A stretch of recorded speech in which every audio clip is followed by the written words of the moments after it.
Good morning students, welcome to next current. आज है आपका 30 नवंबर 2020 और 30 नवंबर 2020 से रिलेटेड जो भी इम्पोर्टेंट क्वेश्चंस होंगे उन्हें मैं आपको बताता हुआ चलूँगा और सभी क्वेश्चन से रिलेटेड इम्पोर्टेंट फैक्ट भी आपको बताता हुआ चलूँगा। अगर आपको आज की वीडियो की PDF फाइल डाउनलोड करनी हो तो इस वीडियो के लिंक में आपको PDF का लिंक दिया गया है, आप वहाँ से PDF डाउनलोड कर सकते हैं।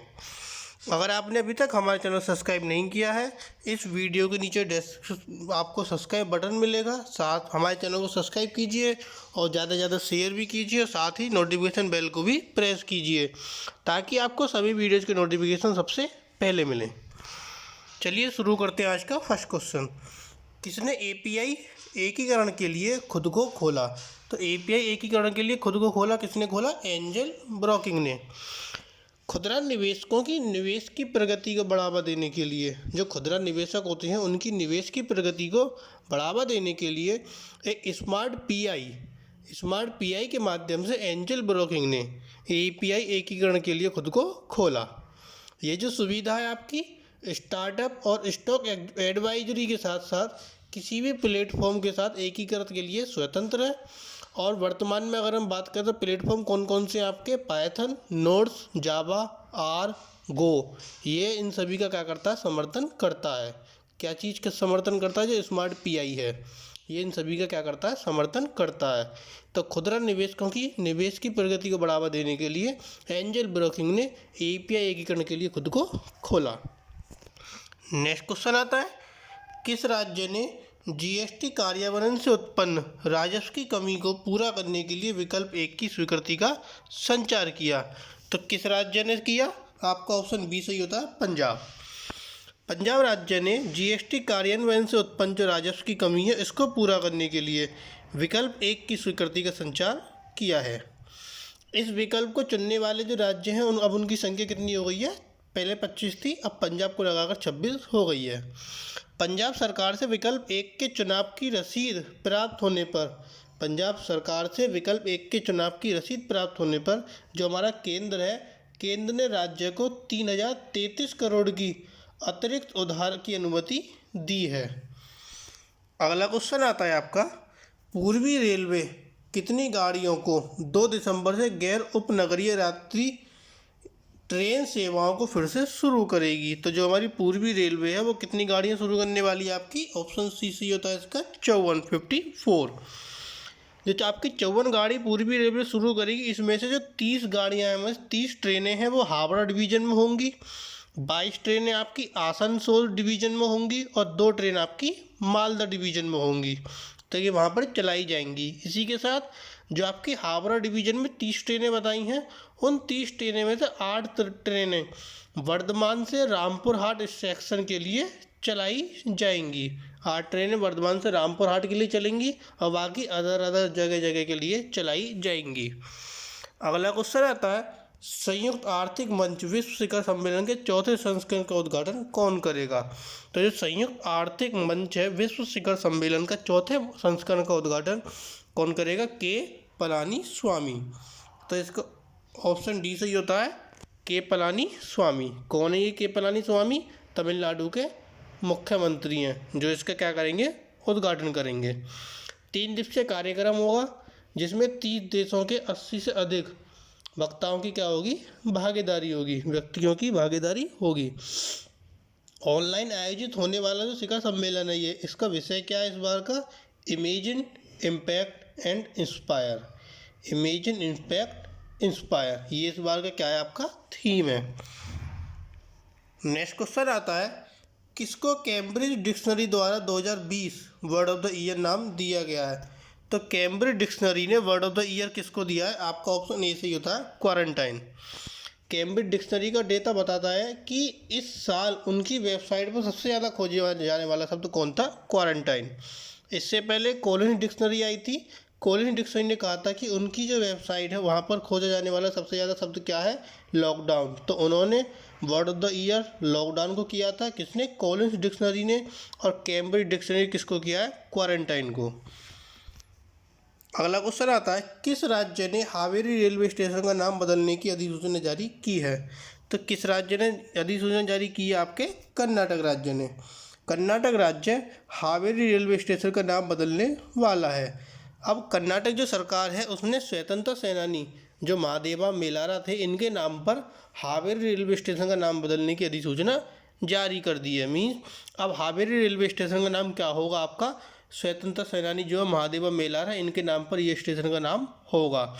इससे पहले अगर हम पहले की बात करें, एक हमारा हुबली रेलवे स्टेशन था। हुबली रेलवे स्टेशन का भी नाम बदल दिया गया था और उसका नया नाम क्या रख दिया गया था? सिद्धरूधा स्वामी।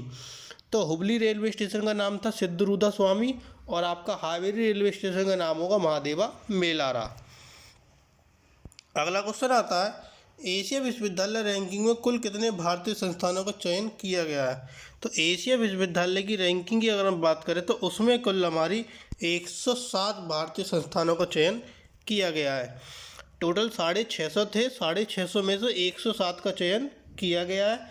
जो हमारी नेशनल यूनिवर्सिटी ऑफ सिंगापुर है वो लगातार इस बार भी तीसरी साल एशिया के सर्वश्रेष्ठ यूनिवर्सिटी में आई है। Means national university of Singapore लगातार तीसरी साल एशिया के सर्वश्रेष्ठ विश्वविद्यालय में के रूप में आया है।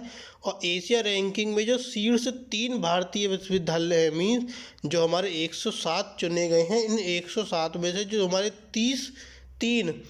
हमारे 3 भारतीय विश्वविद्यालय हैं उसमें पहला है आपका IIT बॉम्बे, जिसको टोटल रैंकिंग में 47वें नंबर पर रखा गया है। इसके बाद IIT दिल्ली, इसको 50वें नंबर पर रखा गया है। और इसके बाद आता है IIT मद्रास, जिसको 56 यानी 56वें नंबर पर रखा गया है। इसके बाद और इसके पहले भी और विश्वविद्यालय हैं, लेकिन ये जो हमारे 3 university IIT Bombay, IIT Delhi and IIT Madras, भारतीय जो सूची भारत की जो संस्थान 107 जो सिलेक्ट हुई हैं, इन 107 में जो शुरू की 3 थी वो ये थी। अगला क्वेश्चन आता है आपका, नेक्स्ट क्वेश्चन, न्यायमूर्ति विजय कृष्ण पटेल को किस राज्य के मानवाधिकार आयोग के अध्यक्ष के रूप में नियुक्त किया गया है? तो जो आपके कृष्ण पटेल हैं इनको उड़ीसा के, ऑप्शन बी, उड़ीसा के मानवाधिकार आयोग के अध्यक्ष के रूप में नियुक्त किया गया है। जो हमारे कृष्ण पटेल हैं ये जस्टिस विमला प्रसाद दास की जगह लेंगे, जिन्होंने 20 नवंबर को पद छोड़ा था। और 27 जनवरी 2000 को उड़ीसा मानवाधिकार आयोग का गठन किया गया था। उड़ीसा मानवाधिकार आयोग का गठन 27 जनवरी 2000 को हुआ था और 11 जुलाई 2003 से इस गठन ने कार्य करना शुरू किया था। अब तक जो अध्यक्ष के पद पर थे वो आपके विमला प्रसाद दास जी थे, जिन्होंने 20 नवंबर को पद छोड़ दिया था। और अब अध्यक्ष कौन होंगे? आपके कृष्ण पटेल। अगला क्वेश्चन, वैश्विक स्टॉक सेवाओं के पुरस्कार से किसे सम्मानित किया गया था? तो वैश्विक स्टॉक सेवाओं के पुरस्कार से Jayaraj D Pandian, option A सही होता है, जयराज डी पांडियन को सम्मानित किया गया था। जो आपका क्रिश्चियन मेडिकल कॉलेज है उसके प्रिंसिपल है जयराज डी पांडियन। इनको विश्व स्टॉक संगठन द्वारा ग्लोबल स्टॉक सर्विस अवार्ड से सम्मानित किया गया था। अगला क्वेश्चन आता है आपका, पेंगोंग झील क्षेत्र में कौन तैनात किया गया है? तो जो आपकी पेंगोंग झील है वहाँ पर आपके मरीन कमांडो को तैनात किया गया है। मरीन कमांडो कौन है? भारतीय सेना के जो मरीन कमांडो हैं, जिनको मार्कोस से जानते हैं, इनको पूर्वी लद्दाख में तैनात किया गया है। जो मरीन कमांडो है ये भारतीय नौसेना की विशेष बल इकाई होती है और यही विशेष ऑपरेशन के लिए जिम्मेदार है। मार्कोस जो है मीन्स मरीन कमांडो, ये सभी प्रकार के वातावरण में संचालित करने में, चाहे समुद्र हो, चाहे हवा हो, चाहे आपकी सतह हो, सरफेस हो, सभी पर ये सक्षम है और इसको पूर्वी लद्दाख में तैनात किया गया है। अगला क्वेश्चन आता है आपका, ऑर्गन डोनर मेमोरियल का उद्घाटन किसने किया? यहाँ गलत हो, कहाँ ऑर्गन डोनर मेमोरियल का उद्घाटन कहाँ हुआ? ये थोड़ा सा गलत हो गया है। तो ऑर्गन डोनर मेमोरियल का उद्घाटन आपका राजस्थान में हुआ है। राजस्थान में हुआ है तो राजस्थान के मुख्यमंत्री कौन है? अशोक गहलोत। तो उन्होंने ही इसका क्या किया है? उद्घाटन किया है। मोहन फाउंडेशन ने जो राष्ट्रीय अंगदाता दिवस है इस पर देश में अपनी तरह का पहला अंगदाता स्मारक स्थापित किया है?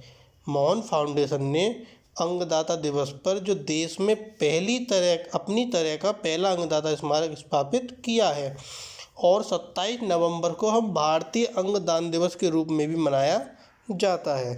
तो ऑर्गन डोनर मेमोरियल कहाँ पर, इसका उद्घाटन कहाँ हुआ? आपके राजस्थान में। अगला क्वेश्चन, किसने ट्रांसजेंडर व्यक्तियों के लिए एक राष्ट्रीय पोर्टल लॉन्च किया? तो ट्रांसजेंडर व्यक्तियों के लिए राष्ट्रीय पोर्टल किसने लॉन्च किया है? ऑप्शन बी सही होता है, सामाजिक न्याय और अधिकारिता मंत्रालय।